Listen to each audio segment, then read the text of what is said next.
All right, welcome back to the deep dive. So, if you've been following the evolution of these highly sought-after legendary flower strains, Yeah. the dominant story today is all about massive commercial labs, right? Yeah, These right. rigorous breeding programs and like heavily marketed genetic drops. But today, we're peeling back the sticker on two strains, Grandma's Cookies and Cookie Dough. And their origin story is it's just a brilliant counterpoint to that whole modern trend. That's absolutely right. We're getting into the world of Khash Treemason, Yeah. and our sources give us this.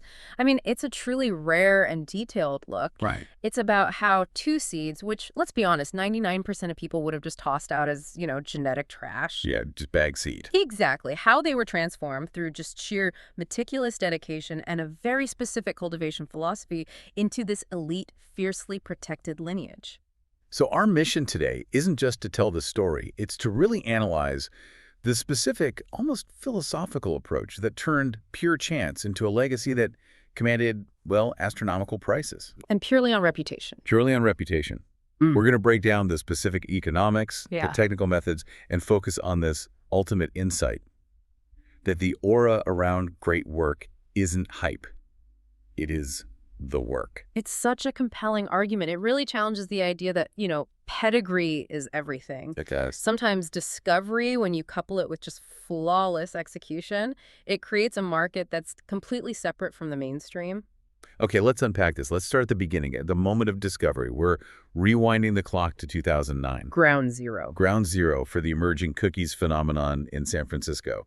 It was a time of just immense demand for these new genetics. And the environment here matters so much. San Francisco in '09 was this high-stakes gray market scene. Right.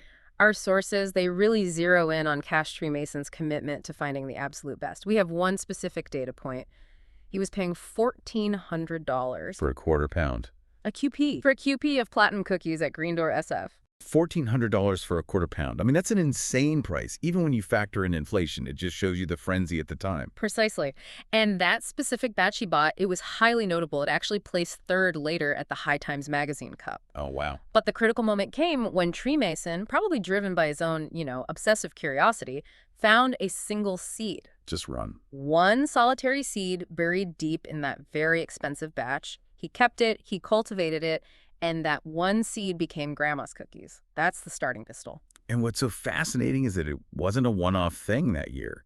Just a few blocks away, the second foundational strain gets discovered. Tell us about the Hemp Center SF. This is a great piece of Bay Area history. At the time, the now famous burner was actually working the counter there. No kidding. Yeah. So Treemason buys a half ounce of Girl Scout cookies thin mint for about $200, and again, he finds a seed.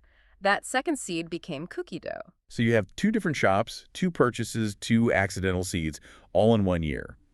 But, I mean, let's get back to the core challenge here. Relying on a bag seed is incredibly risky. It's a total genetic lottery. So how much of this is just pure luck, and how much was Treemason already showing, early mastery? That's the essential distinction. I mean, bag seed is often the result of stress, of hermaphroditism. Right, which leads to unstable progeny. Unstable, low quality, yeah. Treemason's approach highlights the difference between finding a seed and recognizing its potential. The luck was in the discovery, sure, but the mastery began the second he committed to seeing what those genetics could do under his optimal, stable conditions. So he had this profound confidence in his own ability. He wasn't relying on the seed being great. He was relying on his ability to make it great. That's it, exactly. And that completely shifts the focus. The story isn't the discovery, it's the environment he created for it. So many other cultivators would just pop a seed, see mediocre results, and toss it. So what was the specific intentional method that nurtured these finds into legends? This is the core of what people call tree masonry. He immediately put both of those seeds into his renowned veganic living soil program. And that's not a simple choice. No, it's a commitment to a slow, methodical process that just runs completely counter to modern methods that are all about speed and maximizing yield. So for our audience who are, highly informed, let's break down the technical side of veganic living soil. What inputs are being prioritized here and what's being eliminated? Okay, so you're eliminating all the synthetic bottled nutrients, of course, but crucially, you're also getting rid of all animal byproducts. So no blood meal, bone meal, fish emulsion, that sort of thing. None of it, which are all common in organic growing. The focus shifts entirely to maximizing the soil food web. You're building a complex microbial environment with things like bacterial amendments, kelp extracts, fermented plant extracts. FHG phase. FPJs, exactly. And using cover cropping and heavy mulches to make sure minerals are available through that slow biological decomposition. And the goal of relying on that microbiome isn't speed, right? It's about how the plant accesses and expresses its genetics. Exactly. When the plant has to work just a little harder for its nutrients, which are delivered slowly by microbes instead of being force-fed, Right. it tends to maximize the production of secondary metabolites. And those are the terpenes, the flavonoids, the cannabinoids, the compounds that defend the plant.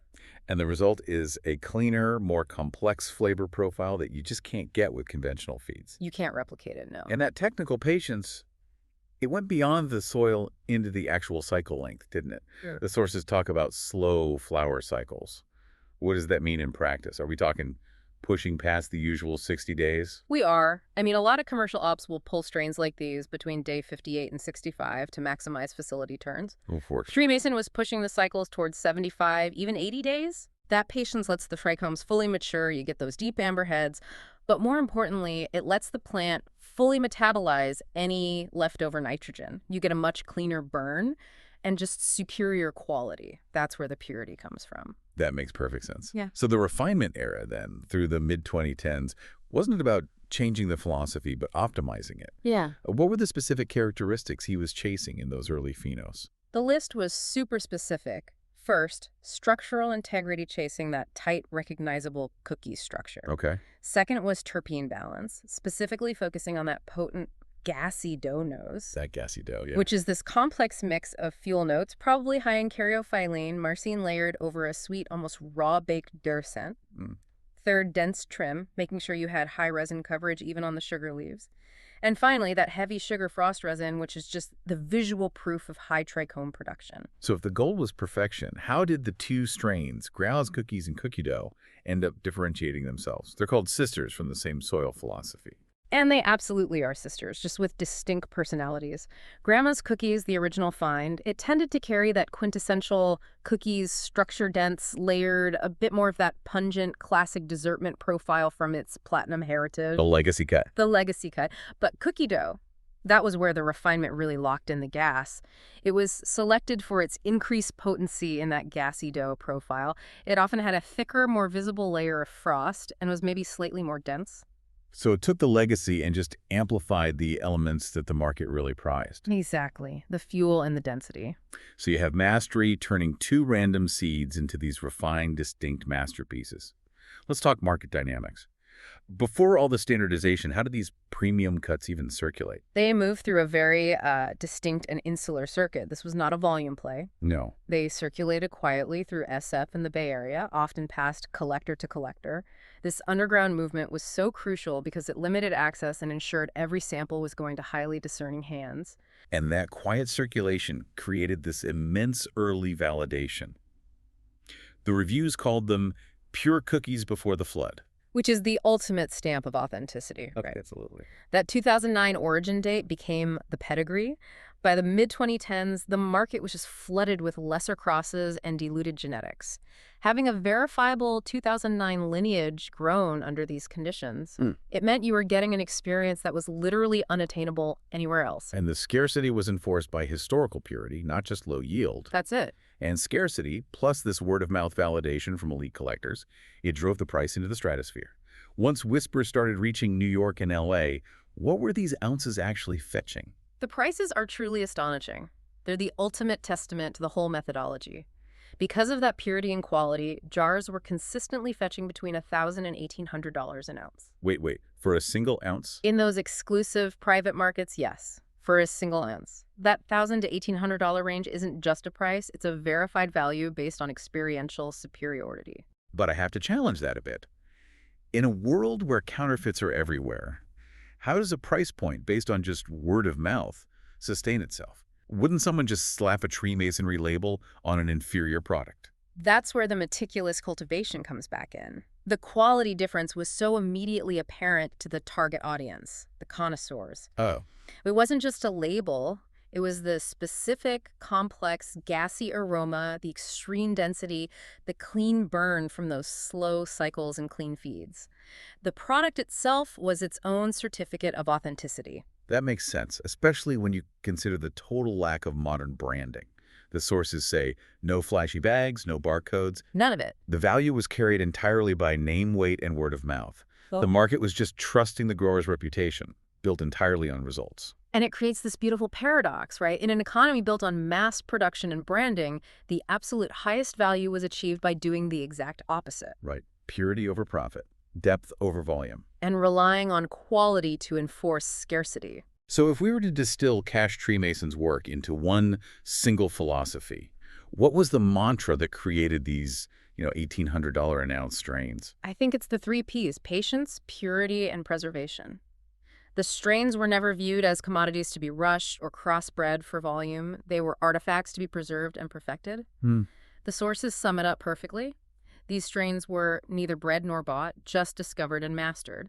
The value wasn't in the genetics transaction. It was in the relentless dedication to the cultivation itself. And that ties right back to the core insight the sources give us. The aura isn't hype, it's the work. The market value is just a reflection of the uncompromising effort invested over years. That is the ultimate takeaway. It's a testament to the power of small batch, flawless execution. The aura, the price tag, it's all justified by the sheer meticulous effort applied to take a chance discovery and turn it into this repeatable, high-standard legacy. So to summarize this incredible deep dive, we started with 2 chance seeds, groundless cookies, and cookie dough found in 2009. Yep. They were transformed through this highly technical, patient, purity-driven process using veganic soil and lengthy flower cycles. Mm-hmm. And that dedication created a foundational lineage that ultimately commanded up to $1,800 an ounce based on nothing more than its verifiable quality and its reputation.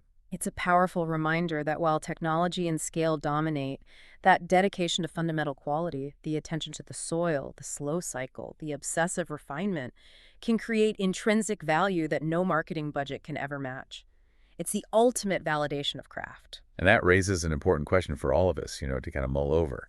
What essential knowledge or opportunity might you be overlooking right now, or maybe even discarding?